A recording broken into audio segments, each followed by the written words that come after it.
The IJN Mogami is a 5.7 Japanese heavy cruiser.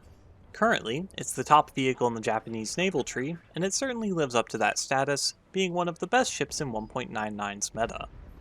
I've already covered the history of the Mogami class in the Suzuya and Mikuma review, so I'll focus on the IJN Mogami itself. The Mogami was laid down in 1931 and launched in 1934. The ship's 15 6-inch guns were later swapped for 10 8-inch guns after Japan exited the London Naval Treaty.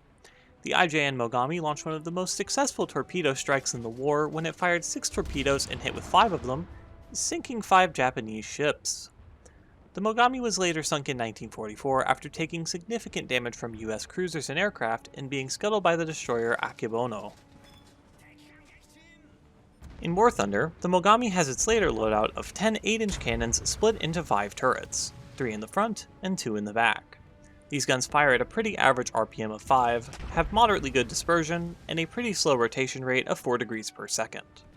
The Japanese 8-inch cannon gets 3 shell types: Type 0 HE, Type 91 AP, and Type 0 HE with a timed fuse. The HE is effective against small or lightly armored targets, though it falls off significantly against larger targets like cruisers.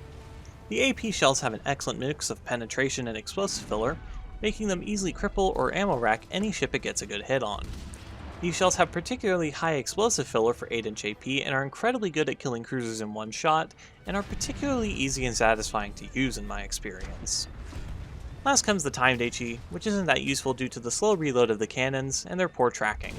I'd recommend taking mostly AP, then a bit of HE for lighter ships, and just ignoring the timed HE entirely.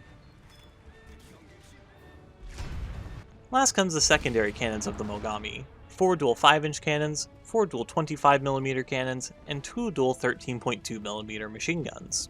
The 5-inch cannons get HE and HETF shells.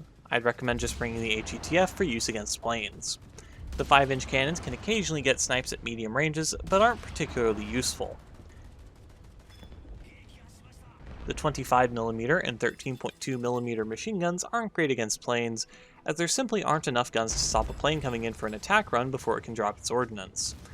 Overall, the anti-air of the Mogami is one of its weaknesses, so it's better to stay near allied ships so their AA can provide some coverage. Last for the Mogami's weapons is 24 long-lance torpedoes split into 4 triple launchers with 2 on either side of the ship, carrying 12 in the tubes and 12 in reserve for reloads. While long-lance torpedoes are great, these do serve as massive external ammo racks and will normally kill the ship if they are destroyed. I'd recommend unloading these as fast as possible if you do bring them, or simply leaving them off if you don't want to worry about it. The Mogami's survivability is pretty good.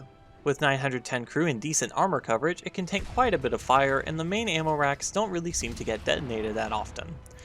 It also has torpedo bulges, which can stop torpedoes with up to 250 kilograms of TNT equivalent explosives, which is occasionally helpful. The main weakness is that the rear guns have a very poor traverse angle due to the scout planes at the rear of the ship, meaning that you need to reveal a lot of the ship's side to get all 10 guns on a target. The scout planes being destroyed does not actually change the traverse of the guns, however.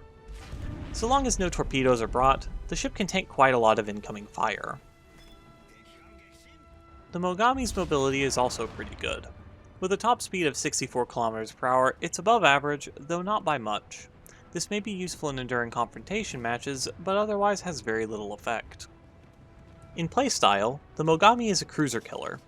It's excellent at one-shotting large 5.7 ships with its AP ammunition, and serves as the best counter to ships like the USS Brooklyn, Sverdlov, and Admiral Hipper. You can either maintain range to use the long-range firepower of the 8-inch cannons to selectively eliminate ships, or close to shorter ranges to get more accurate shots on enemy ammunition. Just watch out for planes, as they can be difficult to counter and avoid. It's normally worth sticking around your teammates so that their anti-air can cover you too. For modifications, I'd recommend the following order: Toolset, Fire Protection Equipment, Type 91 AP, Rudder Replacement, 127mm Type 1 HE, Shrapnel Protection, Ventilation, Propeller Replacement, Ammo Wetting, and Engine Maintenance. For crew skills, prioritize leadership, main caliber reload speed, crew interchangeability, fire prevention, and ship control. Thank you for watching. In the future, I'm going to be slowing down to 1 video a week in order to avoid burnout and spend a bit more time preparing for the upcoming college semester. Depending on how difficult this semester is, I might have to slow down further, but hopefully I can maintain this pace without sacrificing any time spent studying. Don't forget to like, comment, and subscribe for more naval content.